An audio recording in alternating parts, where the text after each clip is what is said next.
10,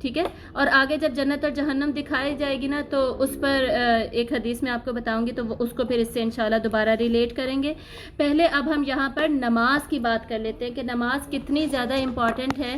مکہ کے 13 سال گزرے جس میں کہ میں نے آپ کو بتایا تھا 2/3 of the Quran was revealed in Makkan era. 2/3 قرآن نازل ہو چکا، لیکن اللہ نے ابھی نماز نہیں فرض کی تھی. تربیت ہو رہی تھی مسلمانوں کی، ایمان جو بیسس تھی، فاؤنڈیشن تھی، وہ مضبوط ہو رہی تھی. اس کے بعد نماز دینے کے لیے اللہ تعالیٰ نے آپ صلی اللہ علیہ وآلہ وسلم کے پاس وحی نہیں بھیجی، بلکہ نماز دینے کے لیے آپ صلی اللہ علیہ وآلہ وسلم کو اوپر آسمانوں میں بلایا گیا اور وہاں پر آپ کو نماز جیسا تحفہ دیا گیا. تو آپ یہ سوچیں یہاں سے کہ نماز کتنی زیادہ اہم ہے اللہ تعالیٰ کی نظر میں، کتنی اہمیت ہے اس کی. اس بات سے نا آپ یہ سوچیں کہ نماز کیا ہے، بیسکلی ملاقات ہے نا ہماری اللہ سے. نماز آپ صلی اللہ علیہ وسلم نے فرمایا کہ جب ہم نماز پڑھتے ہیں نا تو اللہ کا چہرہ ہمارے سامنے ہوتا ہے. ٹھیک ہے، یہ صحیح حدیث ہے. مطلب ہماری اللہ سے ملاقات ہو رہی ہے، ہمیں یہ احساس ہونا چاہیے اپنے دل کے اندر. اب اس سے یہ پتہ چلا کہ اللہ کو اپنے بندوں سے ملنے کا کتنا شوق ہے. جیسے کسی کو کسی بھی پیار کرنے والے کو کسی محبت کرنے والے سے ملنے کا شوق ہوتا ہے. میرے بچے مجھ سے دور رہتے ہو تو مجھے کتنا شوق ہو کہ میں اپنے بچوں کو روز ملوں، دن میں 5 دفعہ ملوں، ہر وقت ملوں، اور وہ بار بار آ کر مجھ سے ملیں. ہوتا ہے نا ایسے. تو اللہ کو ہم سے کتنی محبت ہے؟ 70 یا 90 کی فگر آتی ہے، 70 اور 90 ماؤں سے زیادہ محبت اللہ تعالیٰ ہر انسان سے کرتے ہیں. تو کیا اللہ کا دل نہیں کرتا؟ اللہ ایسے نہیں کہنا چاہیے، اللہ تعالیٰ کو ہم سے ملاقات کا کتنا اشتیاق ہوگا، یہ بات ہم یہاں سے سمجھ سکتے ہیں، نماز کی اہمیت سمجھ سکتے ہیں.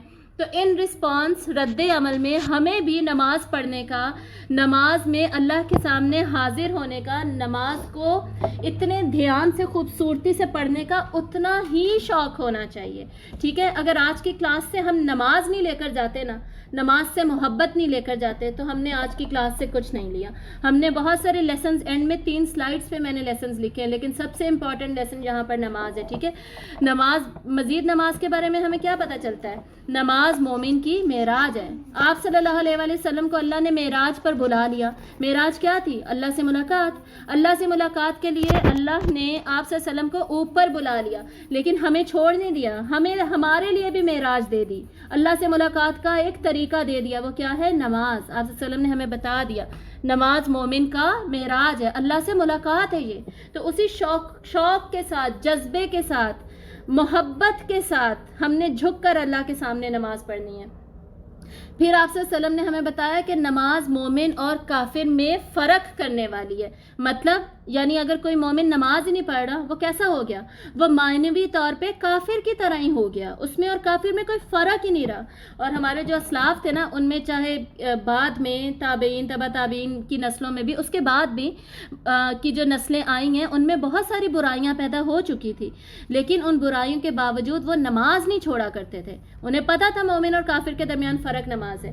اور آج کل ہمارے حالات یہ ہیں کہ جی ہم فجر کے وقت نہیں اٹھ سکتے، اسکول کے لیے ہم اٹھ سکتے ہیں، اور ہماری مائیں بھی، ان کو یہ ہوتا ہے کہ اسکول نہ مس ہو جائے، فجر چاہے مس ہو جائے، عشاء چاہے مس ہو جائے، بچہ ٹائم پہ سو جائے، عصر چاہے مس ہو جائے، بچہ قاری صاحب سے قرآن پڑھ لے لیکن عصر کی نماز پڑھے نہ پڑھے.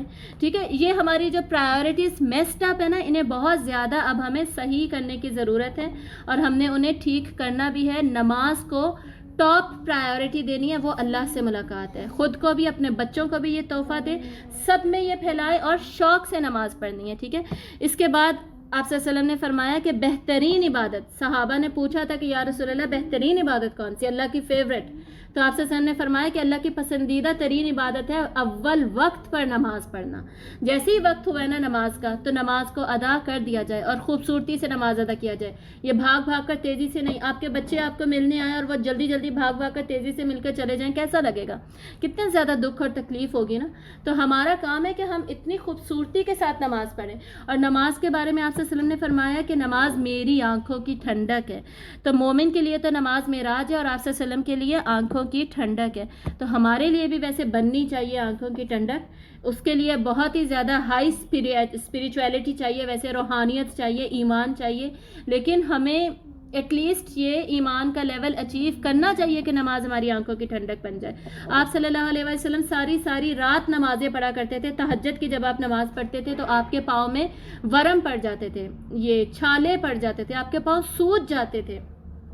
اور دن میں آپ نے پھر امامت بھی کرنی ہے, جہاد کے لیے بھی جانا ہے. جہاد کی جب میں کوانٹٹی بتاؤں گی نا آپ کو مدینہ دور میں جا کے کہ اتنے سال میں 11 سال میں کتنے جہاد ہوئے, کتنے غزوات اور کتنے سرایا ہوئے, تو آپ حیران ہو جائیں گے. یہ تو روز ہی لڑائی ہو رہی تھی, روز ہی جنگ ہو رہی تھی. تو روز ہی جنگ پہ بھی جا رہے ہیں, روز ہی گھر والوں کا بھی خیال رکھ رہے ہیں, نان نفقہ بھی پورا کر رہے ہیں, درس تدریس کا بھی کام ریگولرلی ہو رہا ہے, ٹھیک ہے, اور نمازیں بھی, سارا کچھ ہو رہا ہے. لیکن ساری رات تہجد بھی پڑھی جا رہی, پاؤں بھی سوجے ہوئے پاؤں کے ساتھ جنگ میں بھی جا رہے ہیں. سمجھ آ رہی ہے؟ ہم تھوڑے سے تھک جاتے ہیں نا, ہماری فرض نمازیں چھوٹ جاتی ہیں. بازار سے آئے ہیں جی, فرض نماز ہی نہیں پڑھی جا رہی. یہ حالات ہیں, یہ کس چیز کے حالات ہیں؟ یہ بیسکلی یہ ہمارے ایمان کے حالات ہیں. پھر ہم کہتے ہیں کہ جی ہمارا کوئی روب دبدبہ, عزت ہی نہیں رہی, ہمیں کوئی ترقی نہیں رہی, سارا ویسٹ ہی ساری ترقی کر رہا ہے. بھئی یہ لمز IBA, یہ جتنی یونیورسٹیز آپ بنا لیں, اتنی اچھی یونیورسٹیز بنا لی ہم نے اپنے پاکستان میں, لیکن اپنے ایمان پہ کام ہی نہیں کیا. وہ بیلنس آؤٹ کر دیا نا ہم نے, بیلنس ختم کر دیا. تو مسلمان جب تک ایمان کو نہیں لے کر چلے گا تو یہ یونیورسٹی سے تعلیم حاصل کرتا رہے, اس کو عزت نہیں ملنی. جب وہ دونوں, دنیا اور دین دونوں کو لے کر چلے گا, اکٹھا لے کر چلے گا, پرائیورٹی دے گا ایمان کو, تب اسے ملے گی دنیا بھی. ورنہ اللہ تعالیٰ نہ اسے دین دیں گے نہ دنیا دیں گے. اور جو اللہ کے کاموں میں لگ جاتا ہے, اللہ تعالیٰ اسے دین بھی دے دیتے ہیں, اللہ تعالیٰ اسے دنیا بھی دے دیتے ہیں. خیال رکھنا ہم نے ان چیزوں کا, اور اپنے بچوں کو نماز کے ساتھ جوڑنا ہے, خود کو بھی, پوری فیملی کو, سب کو. اور اس کے بعد ہمیں پتہ ہے روز حشر جب حساب کتاب شروع ہوگا, قبر کے 3 سوال الگ ہیں, ٹھیک ہے. اس کے بعد آپ صلی اللہ علیہ وسلم نے فرمایا کہ قیامت کے دن ابن آدم کا پاؤں ہلے گا بھی نہیں جب تک کہ وہ ان 5 سوالوں کا جواب نہیں دے دیتا. وہ سوال الگ ہیں, قبر کے سوال الگ ہیں. اس کے بعد جب حساب کتاب شروع ہوگا, اس میں پہلا سوال نماز کا ہوگا. تو جس کی نمازیں پوری ہوں گی, اور کس سے ہوگا؟ اب ظاہر مسلمانوں سے ہی ہوگا. حساب کتاب جب شروع ہوگا, کافر تو سیدھے جہنم میں چلے جائیں گے نا, ان سے اب اگلا سوال ہی نہیں ہے, توحید ہی نہیں ہے ان کی. تو اب مسلمان ہی رہ گئے, صحیح, مسلمان اور منافق رہ گئے, منافق بعد میں ڈالے جائیں گے جہنم میں. تو سب سے پہلا سوال اب کیا ہو رہا ہے؟ نمازیں کس کی پوری ہیں, نمازیں کس کی کیسی ہیں؟ تو آپ صلی اللہ علیہ وسلم نے بتایا کہ جس کی نمازیں ٹھیک ہوں گی نا, ٹھیک سے مطلب ہے کوانٹٹی بھی پوری ہے, ان کی کوالٹی بھی ٹھیک ہے, جس طریقے سے جیسے پڑھنی تھی اول وقت میں پڑھی گئی ہے, تمام رکن پورے کیے گئے ہیں, سنت اور فرائض کا خیال رکھا گیا ہے, ہر ورڈ کو صحیح سے ادا کیا گیا ہے, ہر رکن کو پورے طریقے سے ادا کیا گیا, وضو تھا, وضو کا خیال رکھا گیا, وغیرہ وغیرہ. نمازیں ٹھیک ہے, وہ سمجھو کہ پاس ہو گیا. اور جس کی نمازیں ہی ٹھیک نہیں, اس کا پھر آگے جانا, اگلی سٹیج پہ جانا مشکل ہو جائے گا. نماز اتنی امپورٹنٹ چیز ہے ہمارے لیے, ٹھیک ہے. اور نماز وہ چیز ہے جس میں اللہ تعالیٰ نے ہمیں قرآن پڑھنا فرض کر دیا. سورۃ الفاتحہ تو فرض ہی کر دی, اس کے بغیر نماز ہی نہیں ہوتی ہی نہیں ہے نماز اگر ہم نے سورۃ الفاتحہ نہیں پڑھی. اور سورۃ الفاتحہ ام الکتاب کی کہلاتی ہے قرآن مجید میں, قرآن مجید کی سب سے اہم سورت. آپ سے وسلم نے فرمایا کہ اللہ تعالیٰ نے سورۃ الفاتحہ جیسی سورت نہ تورات میں نازل کی, نہ انجیل میں نازل کی, نہ ہی پورے قرآن میں اس جیسی کوئی دوسری سورت ہے. یہ صحیح حدیث ہے, ٹھیک ہے. تو سورۃ الفاتحہ فرض کر دی. تو ہمیں کیا چاہیے پھر؟ سورۃ الفاتحہ کو ایٹ لیسٹ سمجھ کر پڑھیں. پھر قرآن مجید کو زیادہ سے زیادہ نماز کے ساتھ اللہ تعالیٰ نے جوڑ دیا کہ قرآن مجید کو ہم سمجھیں, اس کو جب روز پڑھ رہے, تلاوت کر رہے ہیں, تو وہ ہماری سمجھ میں آ رہا. اور قرآن کیا ہے بیسکلی؟ قرآن اللہ کا کلام ہے, اللہ کی سپیچ ہے, اللہ کے الفاظ میں ہم اللہ سے بات چیت کر رہے ہیں, اللہ سے ملاقات ہو رہی ہے نا نماز میں. تو ہم اپنے الفاظ میں اگر اللہ سے ملاقات کریں تو وہ ہمارے پاس تو الفاظ ہی نہیں ہیں, ٹھیک ہے نا. تو اللہ کے الفاظ میں, اللہ کے کلام, اللہ کی سپیچ کے ساتھ ہم اللہ تعالیٰ سے ملاقات کر رہے ہیں. یہ, اور آپ صلی اللہ علیہ وسلم نے یہ بھی فرمایا کہ بہترین نماز وہ ہے جس میں قیام سب سے لمبا ہے. قیام میں کیا ہوتا ہے؟ قیام کی کیوں اتنی اہمیت ہے؟ قرآن کی وجہ سے, قرآن پڑھا جاتا ہے قیام میں, ٹھیک ہے. اور آپ صلی اللہ علیہ وسلم فرض نمازوں میں تو ضرور صورتیں کم چھوٹی پڑھ لیتے تھے تاکہ پیچھے کھڑے ہوئے اگر کوئی تھکے ہوئے لوگ ہیں انہیں مشکل نہ ہو جماعت میں. لیکن تہجد میں تو آپ لمبی صورتیں, 3 پارے, 4 پارے آپ صلی اللہ علیہ وآلہ وسلم پڑھ لیتے تھے. تو ہم نے قرآن کے ساتھ جو رشتہ مضبوط کرنا ہے وہ کیسے کرنا ہے؟ نماز کے ذریعے سے ہی ہم کریں گے. اگر ہم حفظ کرتے ہیں تو حفظ ہم کس لیے کرتے ہیں؟ ہم قرآن مجید حفظ کرتے ہیں تاکہ ہم اسے نماز میں اللہ کے حضور میں کھڑے ہو کے پڑھیں. ٹھیک ہے. اور نماز قرآن کتنا امپورٹنٹ ہے ہمارے لیے, تو قرآن کو نماز کے ساتھ جوڑ دیا گیا. اس سے زیادہ اب کیا نماز کی اہمیت میں بتاؤں. اور آپ سب کو پتہ ہے, بچپن سے سب کو پتہ ہے, پھر بھی اگر ہم 5 نمازیں نہیں پڑھ پاتے نا, اور اگر ہم فجر کے وقت پھر بھی ہمارا ایمان ہمیں نہیں اٹھاتا, تو یہ ہم پہ بس اسی لیے ہماری امت کے یہ حالات ہیں. اور اسی لیے ہمیں نماز کی, یہ فجر کی نماز میں اتنے کم لوگ جماعت میں نظر آتے ہیں. شرمندہ ہونا چاہیے ہمیں اس بات کے اوپر. اور نماز وہ چیز ہے جو بندے کو بندہ بننا سکھا دیتی ہے. انسان کا تکبر سارا کا سارا کہاں ہوتا ہے؟ اس کے سر میں ہوتا ہے. ٹھیک ہے, کہ میں ٹھیک ہوں, میری مرضی, میں نے سونا ہے ابھی, میری مرضی, میں نے ابھی پڑھائی کرنی ہے, میری مرضی, میں نے ابھی ٹی وی دیکھنا ہے, ابھی میوزک سننا ہے, وغیرہ وغیرہ وغیرہ. نماز کیا کرتی ہے؟ یہ جو سر کے اندر ہمارے یہ خناس بھرا ہوا ہے نا, غرور بھرا ہوا ہے, ہر الٹی چیز بھری ہوئی, اس سر کو زمین پہ گرا دیتی ہے نماز. ٹھیک ہے, سجدے میں ہم گر جاتے ہیں.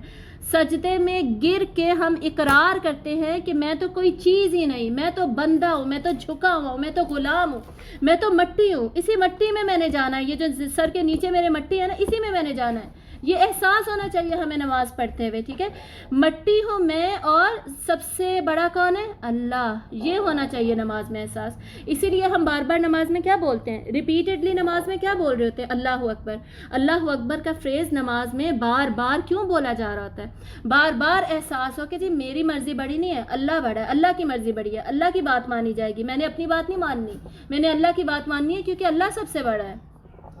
تو یہ سجدے میں گر جانا ہمیں ہماری عاجزی کا پتہ دے دیتا ہے. ٹھیک ہے, ہمارے مٹی ہونے کا پتہ دے دیتا ہے, اور اللہ کی کبریائی کا ہمیں پتہ دے دیتا ہے.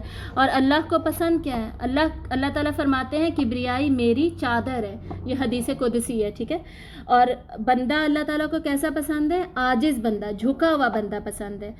عبد ہونا ہوتا کیا ہے؟ غلامی میں آ جانا. غلامی کیا ہوتی ہے؟ غلامی ہوتی ہے ایک چیز پہ بھی اپنی مرضی نہیں چلانی, ساری مرضی اللہ کی ہی چلے گی. ادخلوا فی السلم کافہ, اسلام میں داخل ہو جاؤ مکمل کے مکمل, پورے کے پورے. آپشن نہیں ہے آپ کوئی. اللہ نے آپشن نہیں دیا کہ 5 میں سے ٹھیک ہے 4 نمازیں پڑھ لینا, کلمہ تو تم نے پڑھا ہوا ہے, جنت میں چلے جاؤ گے, مسئلہ ہی کوئی نہیں ہے.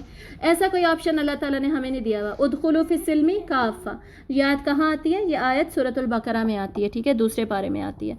تو یہ نماز کی اہمیت کو ہم نے سمجھنا ہے. وہ تحفہ جو اللہ تعالیٰ نے آپ صلی اللہ علیہ وسلم کو دیا اوپر معراج کے موقع پر, اگر حضرت موسیٰ کی امت جس کو اللہ نے فضیلت دی تھی, اس وقت وہ سب سے بڑی امت تھی اور سب سے فضل والی تھی, اس کو ریپلیس کر کے اللہ نے ہمیں سب سے بڑی امت بنایا اور فضیلت دے دی ہمیں, اور ہم بھی پھر بھی ان کی طرح کے کام کریں تو یہ ہمیں سوٹ نہیں کرتے. ٹھیک ہے, امت محمدیہ کو کیا چاہیے؟ کم از کم 5 نمازیں تو پوری کریں, اور 5 نمازیں وہ جنہیں 20 منٹ بھی نہیں لگتے پڑھنے میں. ٹھیک ہے,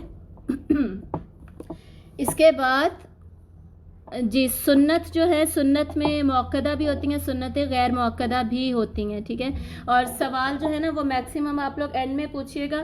تو ایک تو یہ یاد رکھیے گا, ابھی اتنی ساری ایکسپلینیشن کا مقصد کیا تھا؟ محبت میں نماز پڑھنی ہے, تو محبت میں تو انسان نفل بھی پڑھتا ہے. ٹھیک ہے, اور دوسری بات ہے جہاں تک مؤکدہ اور غیر مؤکدہ کی, تو مؤکدہ وہ سنت ہوتے ہیں جنہیں ہم نہیں چھوڑ سکتے.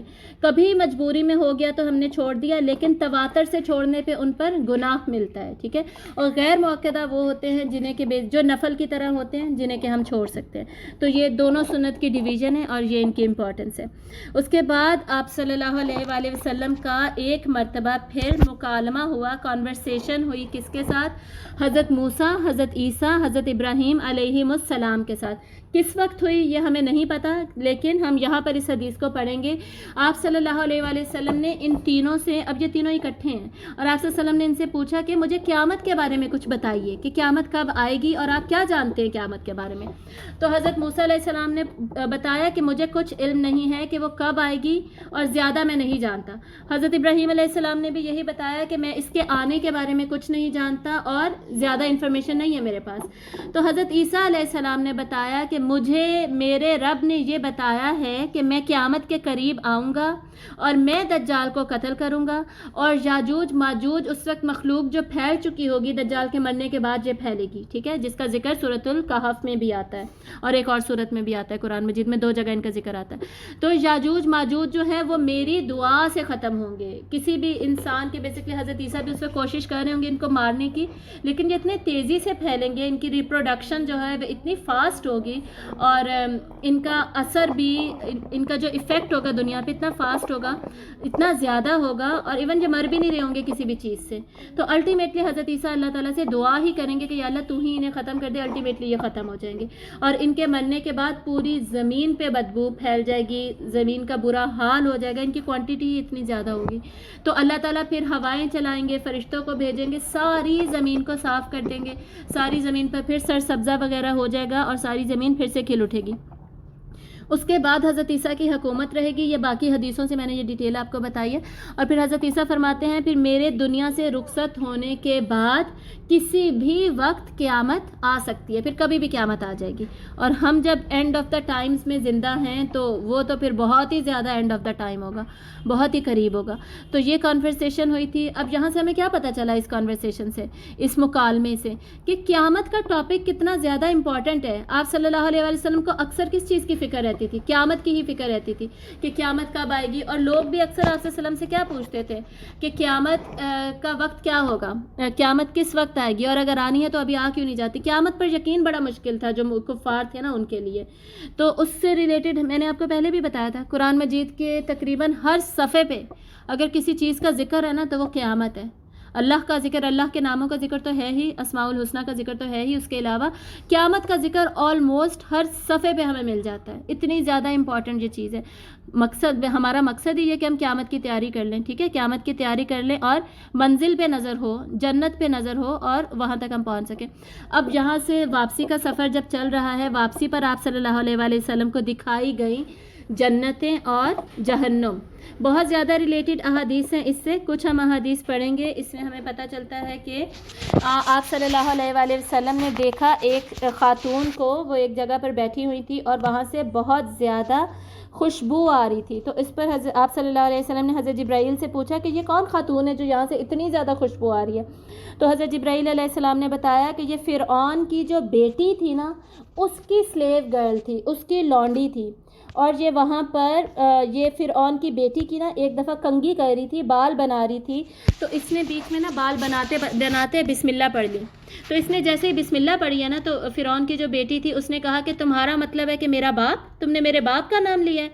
تو اس خاتون نے کہا کہ نہیں، میں نے تمہارے باپ کا نام نہیں لیا، بلکہ میرا رب اور تمہارا باپ کا بھی رب اللہ ہی ہے. تو اس پر اس خاتون نے وہ اس کی بیٹی نے، فرعون کی بیٹی نے کہا کہ اچھا اگر میں اپنے باپ کو بلاؤں تو اس کے سامنے بھی ایسے ہی کہو گی؟ تو اس نے کہا کہ ہاں ایسے ہی کہوں گی.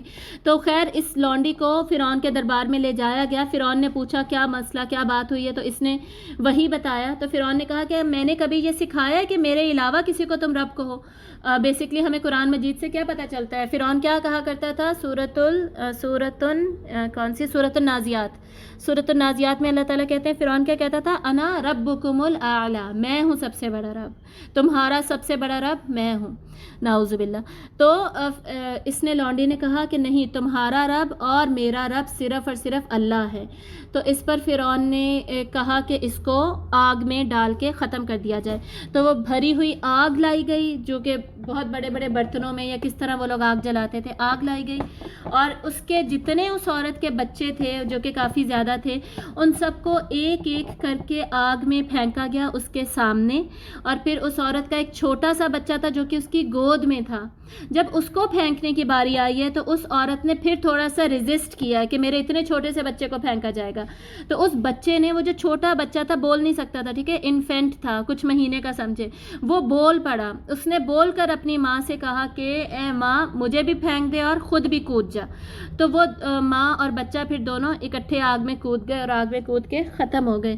تو ان کی سٹوری اللہ تعالیٰ نے ان کو چاہے بتائی ہو نہ ہو، بنی اسرائیل کو چاہے پتہ ہو نہ ہو کہ اس کا اتنا درجہ ہے، ہماری امت کو، امت محمدیہ کو، جو سب سے بڑی امت ہوگی اور سب سے فضل والی اللہ نے امت بنائی اور جو سب سے پہلے جنت میں جائے گی، اس کو اللہ تعالیٰ نے یہ سارا قصہ پہنچا دیا تاکہ ہمیں احساس ہو، ہمیں پتہ چلا ہو کہ ایمان کیا ہوتا ہے، پتہ چلے کہ ایمان کیا ہوتا ہے اور کیسا ایمان ہونا چاہیے، اللہ کے لیے کیسا ایمان ہونا چاہیے. اس کی مثال اللہ نے ہمارے سامنے رکھ دی.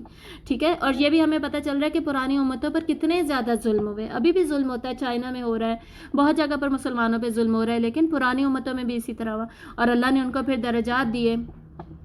اسی طرح یہ جو اگلی 2 حدیثیں ہیں نا، یہ ہمیں سیپریٹلی بھی ملتی ہیں، معراج سے الگ سے بھی ملتی ہیں کہ آپ صلی اللہ علیہ وسلم نے ایسا دیکھا، یا پھر یہ معراج سے ریلیٹڈ بھی دیکھی ہیں، تو البتہ ہم یہاں پہ یہ ڈسکس کر لیتے ہیں، ٹھیک ہے. تو یہ حدیثیں کیا ہیں کہ آپ صلی اللہ علیہ وآلہ وسلم نے حضرت بلال کے قدموں کی آہٹ جنت میں سنی، اور واپس آ کر آپ صلی اللہ علیہ وسلم نے حضرت بلال سے پوچھا کہ تم ایسا کیا کرتے ہو کہ جو تمہارے قدموں کی آہٹ میں نے جنت میں سنی. تو حضرت بلال نے فرمایا کہ میں جب بھی وضو کرتا ہوں تو وضو کرنے کے بعد 2 نفل ضرور پڑھتا ہوں. تو یہ بیسکلی وجہ جس کی وجہ سے حضرت بلال کے قدموں کی آہٹ جنت میں سنائی دی. اس کے بعد آپ صلی اللہ علیہ وآلہ وسلم گزرے تو آپ صلی اللہ علیہ وسلم نے ایک خاتون کو دیکھا جو پانیوں کے پاس بیٹھی ہوئی تھی، اور اس کے پاؤں کی پنڈلیاں نظر آ رہی تھیں. پنڈلیاں ہوتی ہیں بیسکلی یہ جو ایڑی ہوتی، یہ جو ہوتا ہے نا ہمارا، کیا کہتے ہیں اس کو، اینکل کو اردو میں کیا کہتے ہیں، اینکل کے نیچے والا پورشن، ٹھیک ہے. پاؤں بیسکلی اس کا پنڈلیاں، پاؤں اس کا نظر آ رہا تھا. اور وہ اس طرح تھا.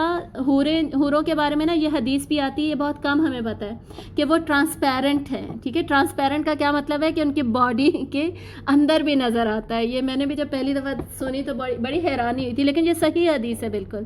تو اس خاتون کے بھی پاؤں کے اندر گودا، گوشت، ہڈیاں، اور جو بھی خوبصورت ہوگا، بیسکلی وہ سین خوبصورت ہی ہوگا. ہمیں اب دنیا میں سوچ کے اتنا خوبصورت نہیں لگ رہا کہ ہم جب ڈھانچہ دیکھتے ہیں، لیکن وہ بہت خوبصورت ہوگا یقیناً. حوریں ہیں ہی خوبصورت، تو وہ حور کے ویسے خوبصورت پاؤں نظر آ رہے تھے. تو آپ صلی اللہ علیہ وسلم نے پوچھا کہ یہ کون ہے؟ تو حضرت جبرائیل علیہ السلام نے فرمایا کہ یہ حضرت عمر رضی اللہ تعالیٰ عنہ کی حور ہے. تو آپ صلی اللہ علیہ وسلم نے فرمایا کہ پھر میں نے اس سے نظر ہٹا لی کہ یہ عمر کی حور ہے. اور اس کے بعد پھر آپ صلی اللہ علیہ وآلہ وسلم کو جہنم بھی دکھائی گئی. اس سے ریلیٹڈ یہ 4 روایتیں پڑھ لیتے ہیں. اللہم لا تجعلنا منہم، اللہ تعالیٰ ہمیں اس میں سے کبھی بھی نہ بنائے. اور ہم نے پہلے پڑھا تھا الجزاء من جنس العمل، جیسا عمل ہوتا ہے نا ویسی ہی اس کی سزا ہوتی ہے، یا ویسی ہی اس کی جزا بھی ہوتی ہے، اس کا ریوارڈ بھی ویسا ہی ہوتا ہے، تو پنشمنٹ بھی ویسی ہوتی ہے. تو یہاں پہ ہمیں پنشمنٹ کے بارے میں کیا پتہ چل رہا ہے کہ آپ صلی اللہ علیہ وآلہ وسلم کو کچھ لوگ دکھائے گئے، وہ کوئلہ کھا رہے تھے. اب کوئلے سے مطلب یہ نہیں ہے کہ عام کوئلہ، یعنی وہ جہنم کا وہ کوئلہ جو کہ جہنم کا ایندھن بن رہا تھا، یعنی وہ جہنم کا ایندھن جو کہ آلریڈی 70 گنا زیادہ گرم ہے دنیا کے ایندھن سے، ٹھیک ہے. وہ والا ایندھن، وہ والا کوئلہ اتنا گرم، اتنا شدید، وہ کوئلہ کھا رہے ہیں، اور وہ ان کے اندر جا کے باہر بھی نکل رہا ہے، پوری باڈی سے گزر رہا ہے، اور پھر سے وہ کھا رہے ہیں، پھر نکل رہا ہے. یہ پروسیس چلتا جا رہا ہے، ریپیٹڈلی ہوں گی نا یہ جو سزائیں ہیں جہنم کی. اور ان کی جو شکلیں تھیں وہ بھی بگڑی ہوئی تھیں، ڈسفگرڈ تھیں ان کی شکلیں. تو آپ صلی اللہ علیہ وآلہ وسلم نے آپ صلی اللہ علیہ وآلہ وسلم نے پوچھا کہ یہ کون لوگ ہیں؟ تو اس پر حضرت جبرائیل علیہ السلام نے فرمایا کہ یہ وہ لوگ ہیں جو کہ یتیم کا مال کھایا کرتے تھے، ٹھیک ہے. تو سورۃ النساء میں ہم یہ آیت بھی پڑھتے ہیں، اللہ تعالیٰ فرماتے ہیں کہ جو یتیم کا مال کھاتا ہے نا، وہ ایسے ہے گویا جیسے اس نے جہنم کی آگ اپنے پیٹ میں بھر لی ہے. یہ قرآن کی آیت ہے. تو ہم دنیا میں تو ہم یہی سمجھتے ہیں نا کہ جیسے بہت برا کام ہم نے کر لیا، اس کو ہم اس طرح ایکسپلین کر لیتے ہیں، یہ سمجھ لیتے ہیں. لیکن جہنم میں دیکھیں وہ اصل میں کھا بھی وہی رہا ہے، وہ وہی جہنم کی آگ ہی کھا رہا ہے، جہنم کے کوئلے ہی کھا رہا ہے. سمجھ آ رہی ہے؟ اور اس کے بعد دوسرے نمبر پہ ہم کون سی حدیث ہمیں پتہ چلی؟ آپ صلی اللہ علیہ وسلم نے دیکھا کہ کچھ لوگ ان کے ناخن تانبے کے ہیں، اور یہ تانبا بھی وہی ہوگا، یہ سارا میٹل جو جہنم میں ہوگا یہ ہیٹڈ میٹل ہوگا. میٹل کبھی آپ نے سونا وغیرہ پہنا ہوتا ہے نا، انگوٹھی کبھی چولہے کے پاس چلی جائے نا، اچھا ویسے انگلی چولہے کے پاس چلی جائے اتنا درد نہیں ہوتا، لیکن جب انگوٹھی یہ سونے کی چیز جب چولہے پہ تھوڑی گرم ہو جائے نا اور وہ باڈی کو ٹچ کریے بہت شدید درد ہوتی ہے.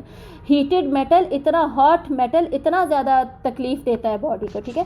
تو یہ وہ تانبے کے ناخن ہوں گے، تانبے کے ناخن سے اپنے چہرے اور جسم کو مسلسل چھیل رہے ہیں. تو آپ صلی اللہ علیہ وسلم نے پوچھا کہ یہ کون لوگ ہیں؟ تو حضرت جبرائیل نے بتایا کہ یہ وہ لوگ ہیں جو کہ دوسروں کی غیبت کیا کرتے تھے، چغل خوریاں کرتے تھے. ویل لکل ہمزۃ لمزہ، جو ہمز اور لمز یہ دونوں کام کیا کرتے تھے، ٹھیک ہے. اور اس میں کیا ہمیں ملتا ہے. ہمیں پتہ کیا چلا کہ بیسکلی جو بیک بائٹنگ کر رہا ہے, غیبت کر رہا ہے کسی کی, وہ کیا کر رہا ہے, وہ دوسرے کا گوشت کھا رہا ہے. اصل میں وہ دوسرے کو ڈسفگر کر رہا ہے, وہ دوسرے کی عزت تباہ کر رہا ہے, دوسرے کی زندگی میں اس کو اپنے ناخنوں سے چھلنی کر رہا ہے, اپنے لفظوں سے چھلنی کر رہا ہے. تو قیامت کے دن اس کی سزا ایسی ہوگی کہ تانبے کے ناخنوں سے وہ اپنے آپ کو چھلنی کر رہا ہوگا. اب دوسرے کی عزت خراب کر رہا تھا جہنم میں, اپنا اس کا سارا کچھ خراب ہو رہا ہوگا, چہرہ جسم سب خراب ہو رہا ہوگا. اور جب کسی کی غیبت کسی کے سامنے کی جائے تو اس کی کتنا برا امیج بنتا ہے نا دوسرے کی نظر میں. تو ابھی ان کا اپنا امیج خراب ہو رہا ہوگا. ٹھیک ہے, اللہ تعالیٰ ہمیں یہ ساری برائیوں سے دور رکھیں, ہمیں تزکیہ کرنے کی توفیق دے اپنے دل کا, اور ہمیں جہنم سے بچائیں. آمین. آگے کیا پتہ چلتا ہے کہ آپ صلی اللہ علیہ وسلم نے دیکھا کہ کچھ لوگ ہیں جن کے پاس ایک سائڈ پہ صاف گوشت پڑا ہے اور دوسری طرف خراب گوشت پڑا ہے, اور وہ کر کیا رہے ہیں, اس میں سے صرف خراب والا گوشت جو ہے نا, روٹن, انتہائی خراب, کیڑے مکوڑوں والا, بدبو والا, کالا, بسا ہوا, وہ کھا رہے ہیں. جو صحیح ہے وہ کھا ہی نہیں رہے اور اسی کو کھائے جا رہے ہیں. تو آپ صلی اللہ علیہ وسلم نے حضرت جبرائیل سے پوچھا کہ یہ کون لوگ ہیں؟ تو حضرت جبرائیل نے بتایا کہ یہ وہ لوگ ہیں جو کہ دنیا میں زنا کیا کرتے تھے, زانی تھے یہ لوگ. مطلب ان کے لیے جو حلال تھا, جو اسپاؤس, جو ان کا پارٹنر, جو میاں یا بیوی ان کے لیے حلال تھا, اس کی طرف نہیں جاتے تھے, یا جاتے بھی ہوں گے لیکن حرام پہ منہ مارتے تھے, حرام کی طرف جاتے تھے, حرام سے زنا کرتے تھے. ٹھیک ہے, حرام ریلیشن شپس تھے, حلال کو چھوڑ کے حرام کو پریفر کر رہے ہیں. تو دنیا جہنم میں ان کی سزا ایسی ہی ہوگی, ملتی جلتی ہوگی, یہ سزا ہوگی ان کی. اور صرف یہی نہیں ہوگی, ڈیفینیٹلی سزائیں اور بھی بہت ساری ہوں گی. یہ کچھ جھلکیاں جو کہ آپ صلی اللہ علیہ وسلم کو دکھائی گئیں. اس کے بعد آپ صلی اللہ علیہ وسلم کو دکھایا گیا کہ کچھ لوگ اتنے بڑے بڑے پیٹ والے تھے, اتنے بڑے بڑے پیٹ کہ ان کے پیٹ زمین پہ پڑے تھے, وہ ہل بھی نہیں سکتے تھے اس کی وجہ سے, اور اس کے اوپر جانور چلائے جا رہے تھے. اب یہ اس کو سمجھنا بڑا آسان ہے, کیوں ایسا ہو رہا تھا. آپ صلی اللہ علیہ وسلم نے حضرت جبرائیل سے پوچھا کہ بھائی ان کو یہ سزا کیوں مل رہی ہے. حضرت جبرائیل نے فرمایا کہ یہ ربا کھاتے تھے, انٹرسٹ, سود کا کام کرتے تھے یہ لوگ. سود لیتے تھے, سود دیتے تھے, سود لکھتے تھے. ہر سود والے پہ اللہ تعالیٰ نے لعنت فرمائی ہے. سورۃ البقرہ میں اللہ تعالیٰ فرماتے ہیں کہ سود اللہ سے جنگ ہے, اللہ اور اس کے رسول سے جنگ ہے سود, ہمیں بچنا چاہیے سود سے. اور آج کل کیا سچویشن ہے, سود پہ لوگ حج کر رہے ہیں, بھائی صدقہ خیرات کر رہے ہیں, زکوٰۃ دے رہے ہیں, فرق ہی نہیں پڑ رہا کوئی. تو یہاں سے کیا پتہ چل رہا ہے اس حدیث سے کہ جو سود لیتے تھے, کیوں کوئی سود چھوڑ کیوں نہیں پاتا. گریڈ, لالچ, میرے پاس پیسہ آئے, لالچ نہ بھی ہو, چلو میری ضرورتیں پوری ہوں لیکن میرے پاس پیسہ آئے. دیکھیں پیسہ ہر طرح آنا ہی ہوتا ہے, چاہے وہ حلال سے آئے, حرام سے آئے. اللہ نے جو فکسڈ رزق لکھا ہے نا, وہ آنا ہی ہے اس شخص کے پاس. یہ اس شخص کا اپنا قصور ہے کہ اس نے حرام آپشن چوز کیا, حلال کو چھوڑ دیا. تو اتنے گریڈ, اور یہاں پہ بھی گریڈ دکھائی جا رہی ہے کہ وہ پیٹ انہوں نے بھر لیے پیسے کے ساتھ, اور اب وہ لیٹے ہوئے ہیں, اور اوپر سے جانور کیوں چل رہے ہیں, کیونکہ پیسے سے انسان کیا کرتا ہے, آج کل کے زمانے میں گاڑیاں خریدتا ہے اور پچھلے زمانے میں جانور خریدا کرتا تھا. ٹھیک ہے, سواری کے لیے جانور خرید رہا ہے, مویشی خرید رہا ہے. ابھی بھی گاؤں وغیرہ میں لوگ پیسوں سے جانور خریدتے ہیں, ایسٹ بناتے ہیں, ایسٹ ہے یہ ان کا. تو ایسٹ جو وہ جمع کرتے رہے, بناتے رہے, وہ ان کے اوپر چلایا جا رہا ہے. اللہ تعالیٰ ہمیں ان سب سزاؤں سے بچائے اور جہنم کی آگ سے ہمیشہ ہمیشہ دور رکھے. اس کے بعد ہمیں پتہ چلتا ہے آپ صلی اللہ علیہ وسلم نے یہ بھی بتایا کہ میں نے پھر دجال کو بھی دیکھا. اور دجال کو کیا دیکھا, آپ صلی اللہ علیہ وسلم فرماتے ہیں کہ میں نے دجال کو دیکھا اور وہ ایک آنکھ سے کانا تھا, ایک آنکھ اس کی ڈسٹارٹڈ تھی, خراب تھی, اور صرف وہ ایک آنکھ سے دیکھ سکتا تھا. اور یہ الگ سے حدیث ہے جس میں آپ صلی اللہ علیہ وسلم فرماتے ہیں کہ دجال کے بارے میں تمہیں ایسی بات بتانے جا رہا ہوں جو کسی نبی نے اپنی امت کو نہیں بتائی, اور وہ یہی ہے کہ اس کی ایک آنکھ خراب ہے اور وہ صرف ایک آنکھ سے دیکھتا ہے. اس کے علاوہ بھی دجال سے ریلیٹڈ, دجال کا ذکر قرآن مجید میں نہیں ہے لیکن صحیح احادیث میں موجود ہے, صحیح احادیث میں. اور صحابہ فرماتے ہیں کہ آپ صلی اللہ علیہ وسلم نے ایک مرتبہ ہمیں دجال کے بارے میں اتنا بتایا, اتنا ڈرایا کہ صبح سے شام ہو گئی, سارا دن دجال سے ریلیٹڈ بات ہوتی رہی, اور الٹیمیٹلی ہمیں ایسے ڈر لگنے لگا کہ ابھی اس درخت کے پیچھے سے دجال ظاہر ہو جائے گا, اتنا زیادہ. اور صحابہ ہر وقت تیار رہتے تھے کہ کہیں نہ کہیں سے دجال اسی وقت میں ابھی نکل آئے گا, ابھی ہم دیکھ لیں گے اس کو. اتنا وہ انہیں اس کو یہ ریئل سمجھتے تھے. اور آج کل آپ کو بھی پتہ ہی ہوگا کچھ اسکالرز ایسے ہیں, ماڈرن اسکالر, جو کہ اس کا بھی انکار کرتے ہیں کہ جی قرآن میں تو ذکر ہے نہیں اور دجال کوئی نہیں ہے, کچھ نہیں ہے, ایسا کچھ نہیں ہے. ٹھیک ہے, صحیح احادیث سے یہ ثابت ہے, جس بات پر ہمارے اسلاف نے جن احادیث کو صحیح لکھا اس پر ان کا یقین تھا، ہم نے بھی اس پر یقین کرنا ہے. ٹھیک ہے، کیا اس سے فرق کیا پڑتا ہے اگر دجال کو جی ریجیکٹ، کیا فرق پڑ جائے گا؟ عمل پہ کوئی فرق پڑ جائے گا ریجیکٹ کرنے سے؟ تو ضرورت کیا ہے اس غلط راستے کی طرف جانے کی؟ اچھا نہیں ہے کہ جو ہمارا بیلیف ہے کہ دجال نے آنا ہی ہے، ہم اسی پر رہیں، قائم رہیں اور اپنی نمازوں وغیرہ پہ دھیان دیں، جو دھیان دینے کی چیزیں ہیں نا اس پر دھیان دیں. اس کے بعد وہاں سے آپ صلی اللہ علیہ وسلم کا واپسی کا سفر جاری ہے. ٹھیک ہے، شروع میں جنت اور جہنم نہیں دکھائی گئی کیونکہ مقصد کیا تھا؟ ویلکم کیا جائے آپ صلی اللہ علیہ وسلم کو، اللہ تعالیٰ کی پریزنس میں جائیں، تحائف ملے، اور واپسی پر یہ کیا ہے جنت اور جہنم؟ یہ بھی اللہ کی بڑی بڑی نشانیاں ہیں جو کہ آپ صلی اللہ علیہ وسلم کو دکھائی گئی. اب واپسی کا سفر ہو رہا ہے، واپس آپ صلی اللہ علیہ وسلم بیت المقدس میں آئے ایک روایت کے مطابق، اور وہاں سے البراق پر بیٹھ کر وہاں سے واپس بیت اللہ میں آئے. ٹھیک ہے، اور کچھ روایت کے مطابق یہ بھی ہے کہ آسمانوں سے ڈائریکٹ بیت اللہ میں ہی آئے. تو خیر آپ صلی اللہ علیہ وسلم جب واپس آ رہے تھے تو رستے میں آپ نے 3 قافلے بھی دیکھے جب براق پہ واپس آ رہے تھے. ان 3 قافلوں میں سے وہ قافلے کون تھے؟ قریش کے قافلے تھے، اور وہ تجارت کے جو قافلے ہوتے ہیں ان میں سے ایک کا اونٹ گم گیا تھا. آپ صلی اللہ علیہ وسلم نے دیکھا کہ وہ لوگ اونٹ کو ڈھونڈ رہے تھے. ایک قافلے سے آپ نے پانی لے کر بھی پیا، یہ بھی ایک روایت سے پتہ چلتا ہے، اور ایک قافلے کو آپ نے ویسے ہی دیکھا. تو بیت اللہ پہنچ کر آپ صلی اللہ علیہ وسلم، اب کتنا وقت گزرا تھا؟ کچھ بھی نہیں، چند گھڑیاں، صرف چند گھڑیاں گزری تھی. جیسے پہلے بھی میں نے بتایا، the dimensions of the time and space in which we live are different than the dimensions of the time that exist in other universes. ٹھیک ہے، وہاں پہ ٹائم ہی اور ہے، یہ ٹائم ہی اور ہے. اس ٹائم پہ باقی رولز اپلائی کرتے ہیں، اس ٹائم پہ یہ رولز اپلائی ہی نہیں کرتے. اس دنیا میں کون سے رولز اپلائی کرتے ہیں؟ انہیں فزیکل رولز کہتے ہیں. ٹھیک ہے، ہم فزیکل اینٹیٹی ہے نا ہماری، کوئی جسمانی کوئی باڈی ہے ہماری، تو اس دنیا پہ فزیکل رولز اپلائی کرتے ہیں، اوپر فزیکل رولز اپلائی نہیں کرتے. تو آگے پھر کیا ہوا؟ جب آپ صلی اللہ علیہ وآلہ وسلم اٹھے تو اٹھ کر آپ صلی اللہ علیہ وسلم کچھ پریشان ہوئے کہ اب لوگوں کو میں نے بتانا ہے تو میں کیسے بتاؤں. اس سے ہمیں پتہ چل رہا ہے، ویسے بھی ہمیں پتہ ہے کہ پروفٹس کا کام کیا ہوتا ہے کہ وہ اللہ کا جو میسیج ہے وہ آگے ہی دے، آگے پہنچائیں گے ہی، اور ڈیفینیٹلی اللہ کا حکم بھی ہوگا کہ یہ خبر آگے دی جائے. اور ابو جہل نے آپ صلی اللہ علیہ وسلم کو وہاں پہ دیکھ لیا اور اس نے مذاق اڑانا شروع کر دیا کہ آپ کیوں ہکا بکا پریشان کیوں بیٹھے. تو آپ صلی اللہ علیہ وسلم نے اسے بتایا کہ میں نے ابھی رات کو سفر کیا ہے بیت المقدس کا اور وہاں سے واپس آیا ہوں. ٹھیک ہے، زیادہ تر جو صحیح روایت ہے نا اس کے مطابق آپ صلی اللہ علیہ وسلم نے صرف الاسراء کا بتایا، المعراج کا کفار کو نہیں بتایا. کیوں؟ اللہ تعالیٰ کا حکم اسی طرح ہوگا، الاسراء کا بتایا گیا. المعراج پہ تو یقین پھر بہت بڑی بات تھی نا، الاسراء پہ ہی یقین لے آنا ان لوگوں کے لیے یہی بہت بڑی چیز تھی، تو وہی لے آتے تو بڑی بات تھی. معراج تو بہت دور کی بات ہے نا. تو خیر ابو جہل نے پھر لوگوں کو بلانا شروع کر دیا اور کہا کہ دیکھو دیکھو یہ کیا کہہ رہے ہیں. تو آپ صلی اللہ علیہ وآلہ وسلم نے پھر ان لوگوں کو بھی بتایا، سب کو بتایا، اور جو کفار تھے وہ سارے کے سارے مذاق اڑانے لگے، تالیاں بجانے لگے. یہ ان کا رد عمل تھا. جتنے بھی انہوں نے معجزات دیکھے سب پر ان کا یہی رد عمل تھا کہ آپ صلی اللہ علیہ وسلم یا کاہن ہے یا مجنون ہے، خدا نخواستہ، یا شاعر ہے یا خود سے گھڑ لی ہیں باتیں، اور اس میں کچھ حقیقت نہیں ہے. شق قمر پہ بھی یہی رویہ تھا اور المعراج الاسراء پر بھی یہی رویہ. تو لوگوں میں سے کچھ ایسے تھے جنہوں نے بیت المقدس دیکھا ہوا تھا، اور آپ کو یاد ہوگا اس زمانے میں بیت المقدس جانے میں 30 سے 40 دن لگا کرتے تھے، تو جانے اور آنے میں 30 سے 40 دن. تو لوگ جس نے دیکھا ہوا تھا اس نے سوال پوچھنے شروع کر دیے کہ جی اچھا پھر بتائیں کیا تھا وہاں پہ، کیسے تھا.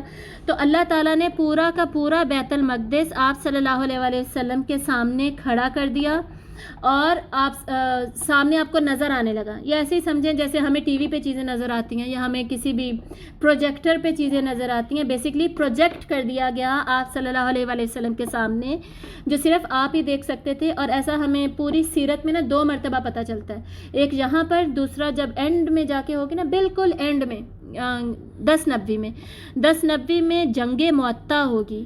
جنگ معطہ کا بھی جو پورا سین تھا نا وہ بھی پروجیکٹ کر دیا گیا تھا آپ صلی اللہ علیہ وسلم کے سامنے، اور آپ صلی اللہ علیہ وسلم مسجد نبوی میں وہ دیکھ رہے تھے پوری جنگ، اور تمام صحابہ جو بیٹھے ہوئے تھے ان کو ایکسپلین کر رہے تھے کہ اب زید بن حارثہ کا شہید ہو گئے، اب عبداللہ بن رواحہ شہید ہو گئے، تیسرے صحابی کا مجھے نام نہیں یاد، اب وہ شہید ہو گئے، اور اب تلوار اللہ کی تلواروں میں سے سیف اللہ کے پاس ہے، یعنی حضرت خالد بن ولید کے پاس، اس وقت بھی پروجیکٹ کیا گیا تھا سین.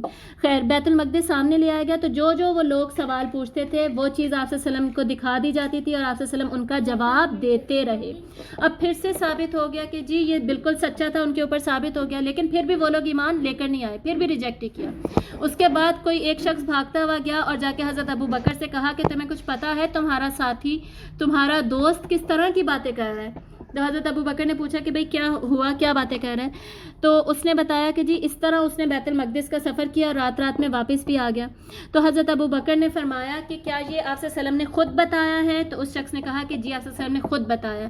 تو حضرت ابو بکر نے فرمایا کہ اگر انہوں نے بتایا ہے تو میں ان پر پوری طرح ایمان لے کر آتا ہوں اور میں اس واقعے کی تصدیق کرتا ہوں. اور حضرت ابو بکر نے فرمایا، ہمیں حدیث سے پتہ چلتا ہے کہ میں اس شخص نے تو اس سے بھی بڑی بات ہمیں بتائی ہے کہ اللہ کے پاس سے اتنی اوپر سے اس کے پاس وحی آتی ہے.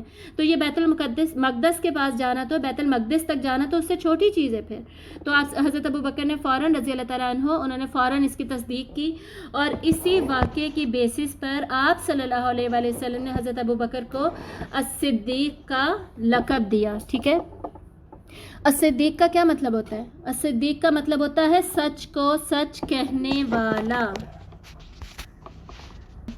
ایک تو یہ یاد رکھنا ہے کہ انبیاء اور رسل کے بعد اگر کسی کا رتبہ ہے نا، مرتبہ ہے، وہ صدیق کا ہے. ٹھیک ہے، انبیاء کے بعد جو سب سے پہلے جنت میں جائیں گے وہ صدیق ہوں گے اور ان میں بھی حضرت ابو بکر صدیق ٹاپ پہ ہوں گے.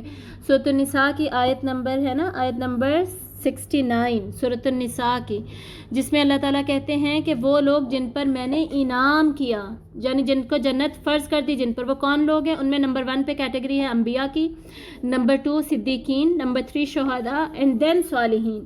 صالحین کون ہے؟ تمام مسلمان کو صالحین ہی ہونا چاہیے، بیسکلی جو اپنے فرائض پورے کر رہے ہیں اور گناہوں سے بچ رہے ہیں، خصوصاً گناہ کبیرہ سے بچ رہے ہیں. تو صدیق کون ہوتا ہے؟ سچ کو سچ ثابت کرنے والا. سچ کو سچ صرف زبان سے کہہ کے ثابت نہیں کیا جاتا، یہ یاد رکھیے گا. دل میں سچ ماننا، زبان سے سچ کی تصدیق کر دینا اور فوراً عمل میں لے آنا. اگر ہم یہ سمجھتے ہیں نا، مانتے ہیں کہ جی فجر کی نماز فرض ہے لیکن ہم پڑھ نہیں رہے، تو ہم سچ کو سچ ثابت نہیں کر رہے، ہم سچ کی تصدیق نہیں کر رہے اصل میں، تو ہم صدیق کی کیٹیگری میں نہیں اس طرح آتے. تو یہ یاد رکھنا ہے کہ صدیق بیسکلی زبان، دل اور عمل تینوں سے سچ کو سچ ثابت کرتا ہے، سچ کی تصدیق کرتا ہے. سورۃ النجم پہ ہم اینڈ میں آتے ہیں، اگر ٹائم بچا سب سے پہلے ہم لیسنز دیکھ لیتے ہیں انشاءاللہ. اس صورت سے ہم کیا، صورت نہیں، اس پورے معراج سے، واقعے سے، الاسراء والمعراج، الاسراء کے لیسنز ہم نے پہلے دیکھ لیے تھے، اب صرف المعراج کی بات کریں گے انشاءاللہ. اس سے ہم کیا سیکھتے ہیں؟ سب سے بڑی بات جو علماء نے لکھی ہے کتابوں میں کہ آپ صلی اللہ علیہ وآلہ وسلم کو جو پلرز ہیں نا بیلیف کے، پلرز آف بیلیف، ایمان کے تمام ستون وہ دکھا دیے گئے، ان کا مشاہدہ کرا دیا گیا. جیسے پہلا پلر کیا ہے؟ اللہ پر ایمان، تو اللہ سے ملاقات ہو گئی. پھر ہے کہ فرشتوں پر ایمان، تو فرشتے آپ صلی اللہ علیہ وسلم نے اتنے سارے دیکھ لیے. پھر انبیاء اور کتب پر ایمان، تو آپ صلی اللہ علیہ وسلم نے انبیاء دیکھ لیے، تمام انبیاء کو بیت المقدس میں نماز پڑھائی، امامت کی. اس کے بعد قیامت پر ایمان، جنت اور جہنم پر ایمان ہے، تو جنت اور جہنم آپ صلی اللہ علیہ وآلہ وسلم کو دکھا دی گئی. اس کے بعد کیا ہے؟ تقدیر پر ایمان، تو آپ صلی اللہ علیہ وسلم نے قلم کو چلتے ہوئے دیکھ لیا. ٹھیک ہے، اور جنت اور جہنم میں جنت کے انعامات بھی کچھ دیکھ لیے، تو جہنم کی کچھ سزائیں بھی دیکھ لی. یہ بھی تقدیر کے فیصلوں میں آ جاتا ہے نا، اور قلم کا چلنا جو ہے وہ بھی تقدیر کے اوپر ثبوت ہے. تو تقدیر پر ایمان بھی دیکھ لیا. اس سے کیا فرق پڑتا ہے؟ دیکھنے سے کیا فرق پڑتا ہے؟ مشاہدے سے بیسکلی ایمان کے 3 لیولز ہوتے ہیں. ایک جاننا ہوتا ہے، ایک ہوتا ہے اس کو دیکھنا، تیسری چیز ہوتی ہے اس کا تجربہ کرنا. تو یہاں پر بیسکلی تجربے کی بات ہو رہی ہے. ٹھیک ہے، آپ صلی اللہ علیہ وسلم نے ان سب کا تجربہ کر لیا، مشاہدہ کر لیا. تو اتنی زیادہ ایمان کی مضبوطی دی گئی آپ صلی اللہ علیہ وآلہ وسلم کو. کیوں؟ کیونکہ اتنی زیادہ مشکلات آپ نے فیس کرنی تھی، اتنی زیادہ قربانیاں آپ نے دینی تھی، اور جو اللہ تعالیٰ کے سائنس تھے ان سب کو اپنے اندر ایبزارب کرنا تھا، ان سے سیکھنا تھا. یہ پوائنٹ آگے جا کے سائنس والا جو ہے نا دوبارہ ہم ڈسکس کریں گے. تو بیسکلی یہاں پر ہم کیا دیکھ رہے ہیں کہ ایمان کو، آپ صلی اللہ علیہ وسلم کے ایمان کو اتنا زیادہ مضبوط کر دیا گیا اس پورے واقعے میں. پرسنل گفٹ تھا جو آپ صلی اللہ علیہ وآلہ وسلم کو دیا گیا.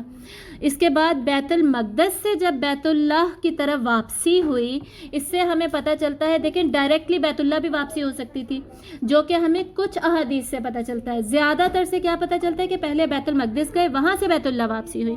تو یہ اس طرف اشارہ ملتا ہے ہمیں کہ بہت جلد قبلہ چینج ہونے والا ہے. کعبہ نہیں قبلہ، یہاں پہ مجھے قبلہ لکھنا چاہیے تھا. قبلہ پہلے کیا تھا مسلمانوں کا؟ 13 سال تک مسلمانوں کا قبلہ بیت المقدس رہا، اور مدینہ جاتے ہی اب 1-2 سال کے بعد قبلہ کیا ہو جائے گا؟ چینج ہو جائے گا، کعبہ کی طرف ڈائریکشن ہو جائے گا مسلمانوں کا. تو یہ اس کی طرف بھی اشارہ ہے. دوسرا یہ بھی ہمیں پتہ چلتا ہے کہ چاہے بیت المقدس ہو چاہے بیت اللہ ہو، دونوں اللہ کے ہی گھر ہیں، دونوں توحید کے ہی مرکز ہیں، دونوں جگہ پر پیغام ایک ہی ہے، نماز صرف اللہ کی ہی پڑھی جائے گی. اور سورۃ الاسراء میں تھی نا فرسٹ آیت، جو کہ الاسراء کے بارے میں بتا رہی تھی، بیت المقدس تک جانے کا بتا رہی تھی. اس صورت میں باقی کیا ہے؟ باقی ساری بنی اسرائیل کے اوپر ڈسکشن ہے. کیوں؟ کیونکہ بنی اسرائیل کے لیے اللہ تعالیٰ نے بیت المقدس کو ایک خصوصی مقام ان کو دیا تھا نا، ان کو وہ اللہ کا گھر دیا تھا، اور ان کو اسلام دیا تھا. بیت المقدس سے ان کا بھی ایک ریلیشن ہے، اور ان کے ریلیشن کو وہاں پر ایکسپلین کیا گیا ہے سارا کا سارا. وہ پکچر کھینچی گئی ہے. پھر بنی اسرائیل جو ہے ان سے اب یہ لے لی گئی فضیلت ساری، اور شفٹ کہاں کر دی گئی؟ بنی اسماعیل کی طرف. آپ صلی اللہ علیہ وآلہ وسلم حضرت اسماعیل علیہ السلام کی اولاد سے تھے نا، تو کعبہ کی تبدیلی بھی پھر بیت المقدس سے بیت اللہ کی طرف کر دی گئی. اس کے بعد ہم نے یہ سیکھا کہ لوگوں کے سوالات پر نا تسلی بخش جواب ہم نے دینا ہوتا ہے. جیسے لوگ پوچھ رہے تھے الاسراء سے ریلیٹڈ، المعراج سے ریلیٹڈ سوال پوچھ رہے ہیں، اور المعراج کا بھی آپ صلی اللہ علیہ وسلم نے بعد میں بتایا، صحابہ کو بتایا. ٹھیک ہے، تو آپ صلی اللہ علیہ وسلم سے جس نے جب جو سوال پوچھے، مسلمانوں نے المعراج سے ریلیٹڈ بہت سارے سوال پوچھے، لیکن انہوں نے تو ظاہر اقرار کر کے پوچھے، سمجھنے کے لیے، جاننے کے لیے، تجسس میں اور شوق میں، اشتیاق میں. اور جو کفار تھے انہوں نے تو ریجیکٹ کرنے کے لیے پوچھے، لیکن آپ صلی اللہ علیہ وآلہ وسلم نے ہر ایک کا تسلی بخش جواب دیا. تو ہم سے بھی جب کوئی اسلام کے بارے میں پوچھے، تم پردہ کیوں کرتی ہو، تم لوگوں نے فجر کیوں پڑھنی ہوتی ہے، یہ صدقہ کرنے کی کیا ضرورت ہے، وغیرہ وغیرہ بہت سارے سوالات ہوتے ہیں، داڑھی کیوں رکھنی ہے وغیرہ. حلیے پہ زیادہ بات ہوتی ہے نا، باقی ارکان پہ اتنی زیادہ بات ہوتی نہیں ہے.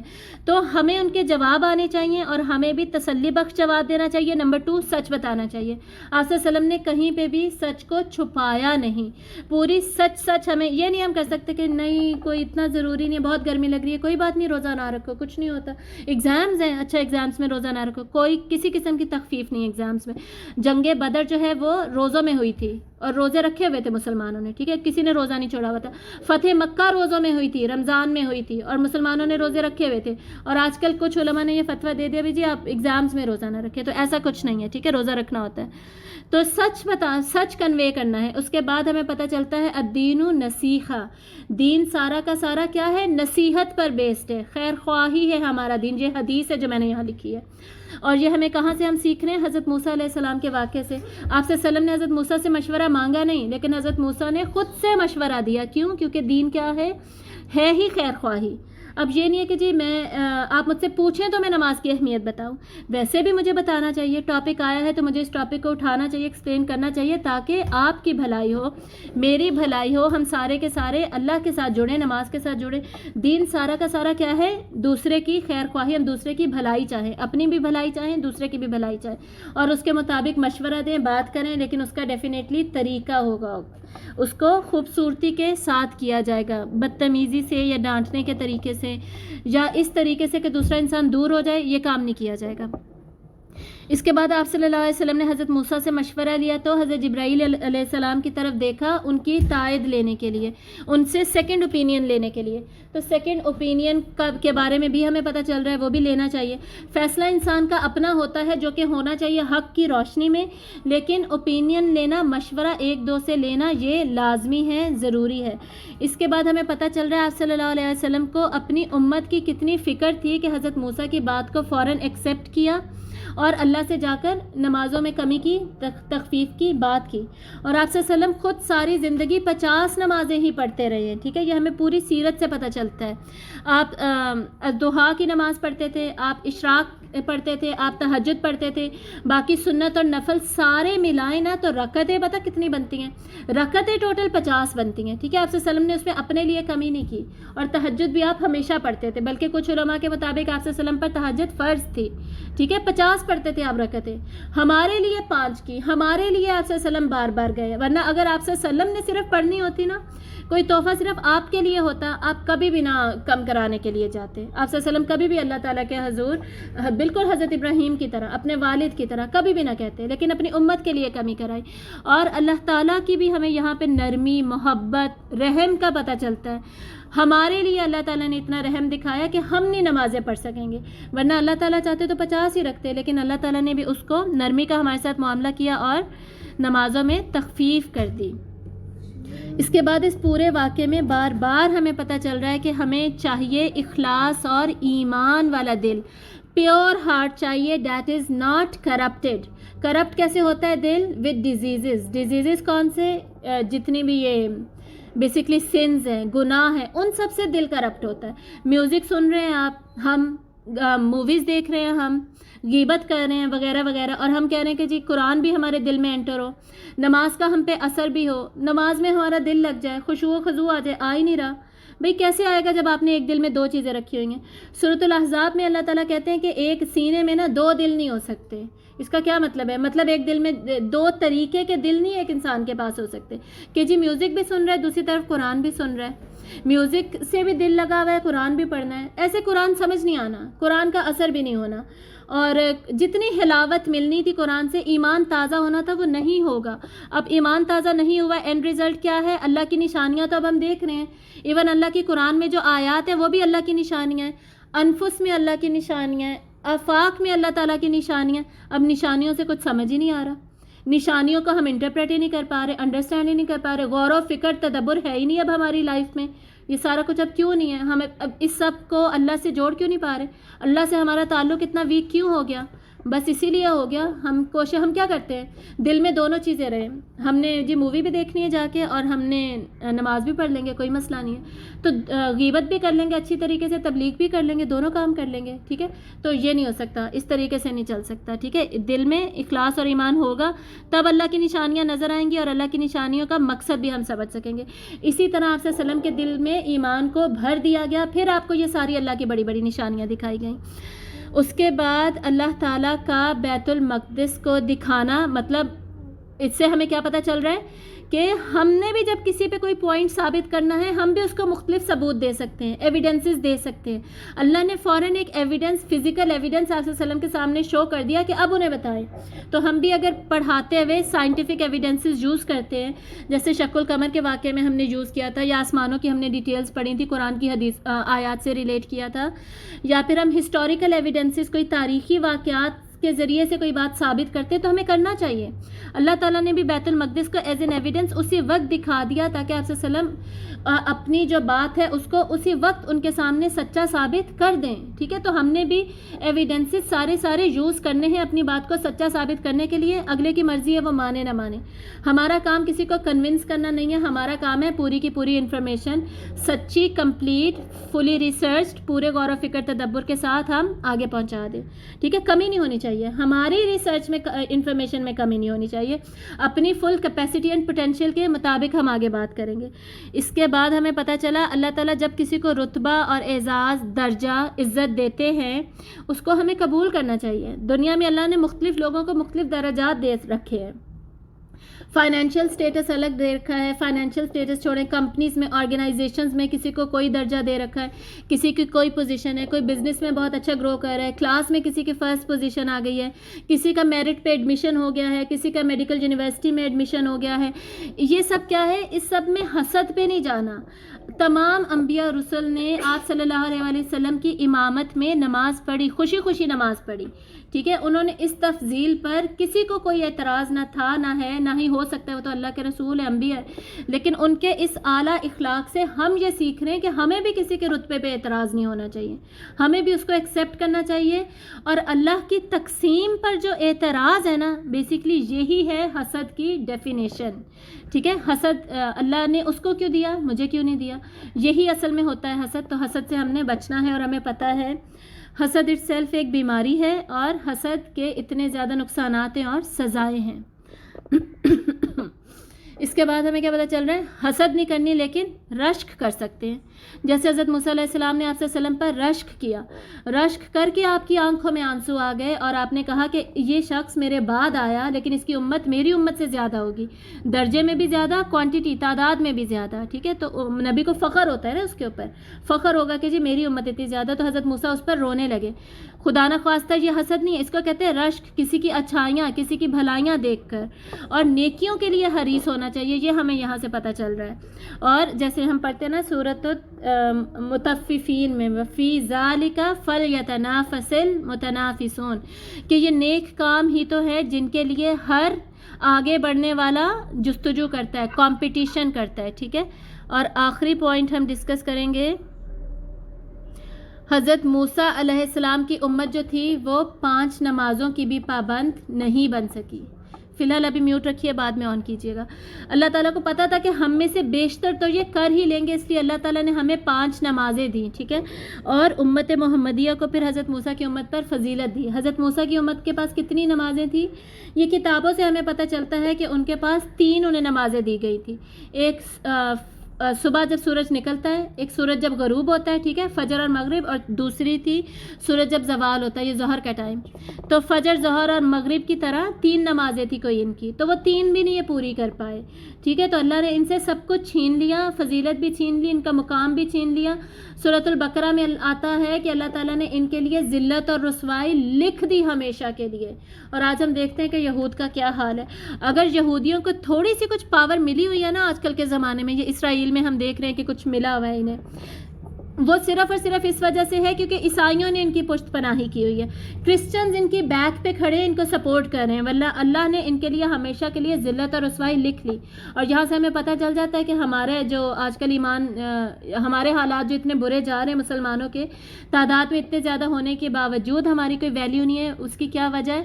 ہم نے بھی نمازیں چھوڑی ہوئی ہیں، اور ہمارے بھی ایمان کا کوئی حال نہیں ہے. تو ہمیں اس کے اوپر اللہ نے اگر ہمیں فضیلت دی ہے نا، تو ہمیں اس کے اوپر بہت زیادہ محنت کرنے کی ضرورت ہے.